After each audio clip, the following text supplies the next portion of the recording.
There's been a lot of ink spilled lately. Far too much ink, in my view, given the gallons of blood that are about to be tipped over the conflict between libertarian principles and the spirited energy of the alt-right. The former reject the nationalism advocated by the latter, the focus on ethnic homogeneity, on foundational cultural values, and the importance of ethos and of having a national direction. The latter respond mostly with ridicule, pointing out that libertarians have repeatedly failed to achieve their goal. You can hardly call this a robust argument, but, as observations go, it's damning. Within the halls of academia, you can expect to receive partial credit for an argument well argued, even if the conclusion is false. But outside of those airy towers, failure is death. As Robert A. Heinlein once observed, what good is a moral philosophy which leads to extinction? After all, an extinct animal has no moral behavior. This repeated failure demands an explanation. It is particularly worrisome given how self-evident libertarianism seems to be.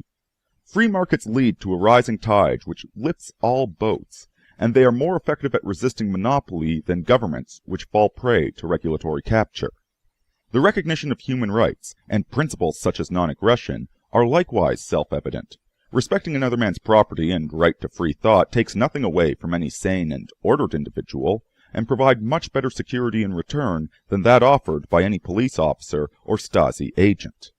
The accomplishments of the free market harnessing human potential are nearly incredible. Even something as mundane as a fully stocked grocery store is a wonder to behold, a logistical accomplishment that puts army quartermasters to shame, and compared to the breadlines and mass starvation of central planners, there's no contest at all. Libertarianism offers wealth, peace, and freedom. All that we have to give up is dependence, war, and slavery. Even the lowliest are granted the ability to own and maintain their own home, free of coercion or threat, whether it be through inflated currencies or seizure by state agents. All that the managed economy offers is an ever-growing population living in the projects. Libertarianism is a no-brainer for people at all levels of society. So why does it consistently fail? To answer this question, let's take a step back. While libertarianism is an obviously superior system, it also involves some radical proposals. Asking, "But who will build the roads?" is a bit of a joke in libertarian circles, one which results in frustrated ideologues and extensive lecturing. But nonetheless, it is one of the many intellectual barriers for those who are new to the movement. So instead of taking the whole grand work of the libertarian edifice in one go, let's start with a smaller question. War. What is it good for? Military conflict has always been an expensive activity. It requires a massed number of people, operating abroad using the latest and greatest technology that society has to offer. Think of the expense that companies go to for annual conferences, and then multiply that tenfold. Reuters estimates that the war in Iraq has cost over $1.7 billion. And what do we have to show for it? Burned out cities and dead bodies. War is the anti-economy. It burns up a lot of money for the sake of destroying wealth. War is distinct from other necessary evils that all societies must provide for. Fire departments, for instance. Firemen produce nothing of value, and yet they're an expense that must be paid to mitigate the damage done when fire inevitably breaks out. Courts, lawyers, and police officers are similarly unproductive, and yet equally necessary. Even on the individual level, we pay for insurance, we stock up for lean times, and we maintain a basic level of security on our homes, even though none of these create benefit. All they do is mitigate risk. But war is something different. 500 years ago, you could have made a case for it. Once upon a time, there was some profit to be found in it. The infrastructure was less sensitive and easier to rebuild.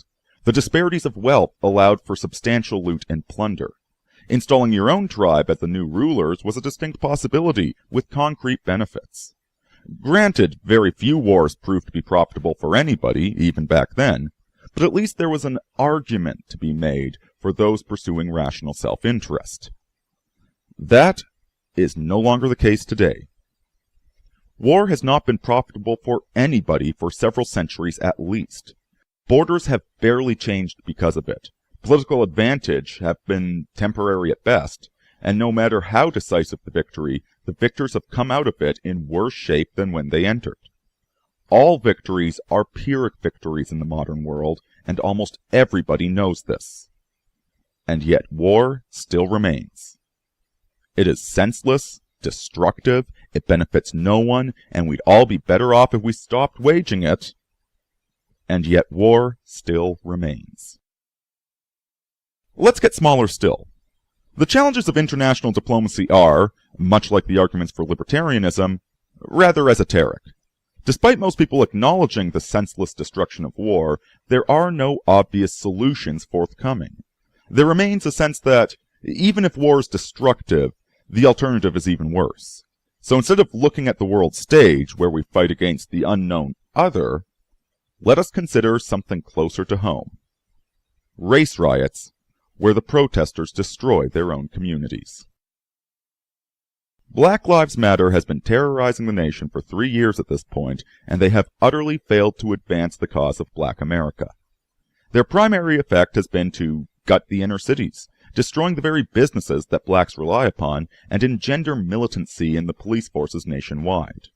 The secondary effect, which they will soon come to regret should it occur, will be the nationalization of police forces, turning them into an impersonal bureaucracy rather than a representative local group which is capable of community outreach.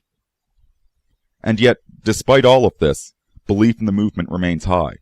According to Pew Research, 65% of blacks support the movement, with only 12% opposing it.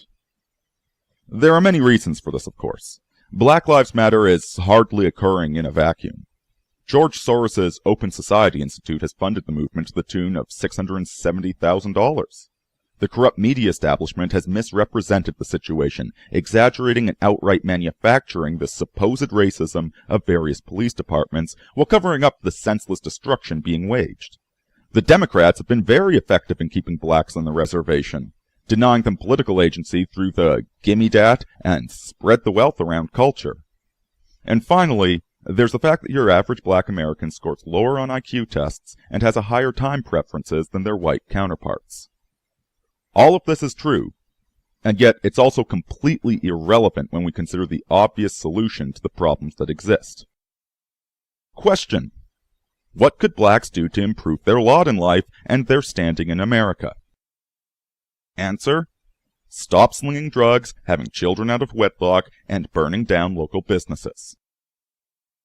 The biggest problem in the black community is the degenerated culture. And the number one solution is to rebuild that culture. The result: stable families, employment, home ownership, entrepreneurship. These start to look like the ideal society that libertarians talk about. They're certainly a step in the right direction. And yet, libertarianism has nothing to do with creating this solution. Focusing on individual morality and community direction are the tools through which black success could be achieved. Talking about voluntarism and the non-aggression principle will do nothing but get you mugged.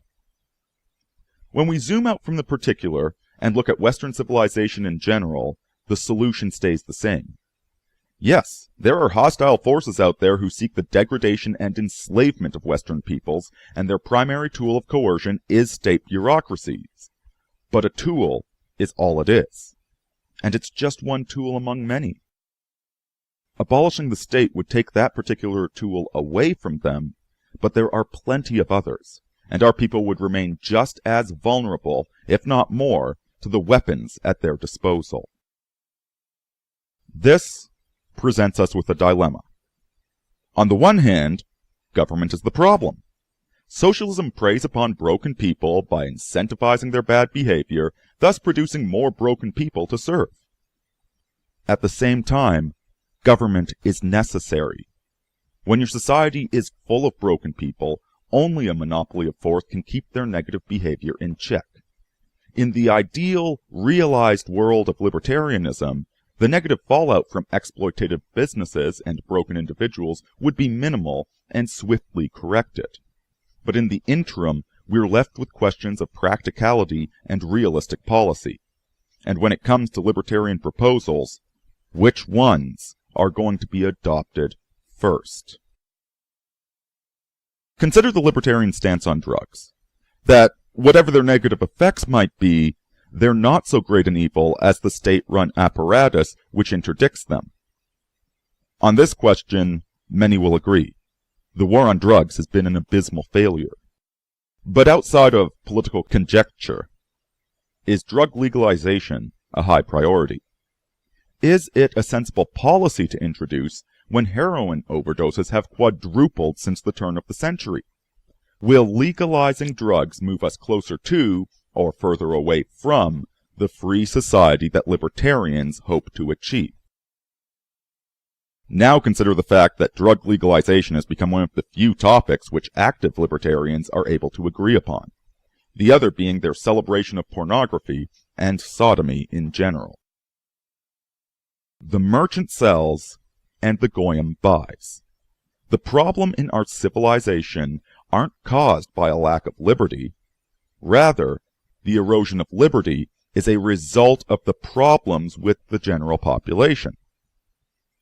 There is a statement from John Adams, a founding father and second president of the United States, which many of you have heard in snippet, that is worth quoting in full.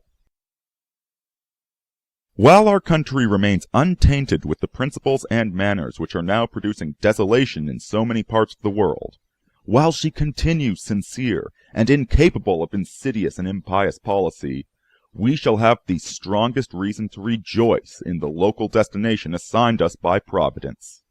But should the people of America once become capable of that deep simulation towards one another and towards foreign nations, which assumes the language of justice and moderation, while it is practicing iniquity and extravagance, and displays in the most captivating manner the charming picture of candor, frankness, and sincerity, while it is rioting in rapine and insolence, this country will be the most miserable habitation in the world. Because we have no government armed with power, capable of contending with human passions unbridled by morality and religion. Avarice, ambition, revenge, and licentiousness would break the strongest cords of our Constitution as a whale goes through a net. Our Constitution was made only for a moral and religious people. It is wholly inadequate to the government of any other. This spirit is present in the alt-right.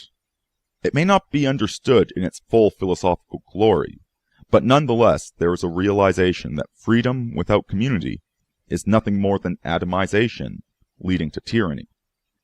Freedom is a desirable state of affairs, but it is an end, not a means. At present, the demands for more freedom will only be granted in cases where greater freedom will harm us. Freedom from responsibility, freedom from consequences, freedom from hard work. These are all being made readily available, and they just so happen to be the types of freedom which the bulk of libertarians most vociferously demand. What the alt-right demands is community. What they desire is leadership.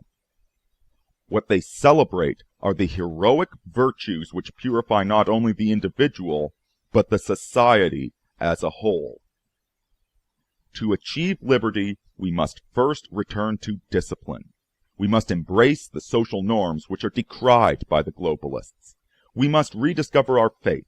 We must rediscover our soil. And we must rediscover the blood pumping through our veins. Libertarianism offers a hospice, pleasing distractions during the inevitable decline. The alt-right offers toil, sweat, blood, tears, and hope for a better tomorrow.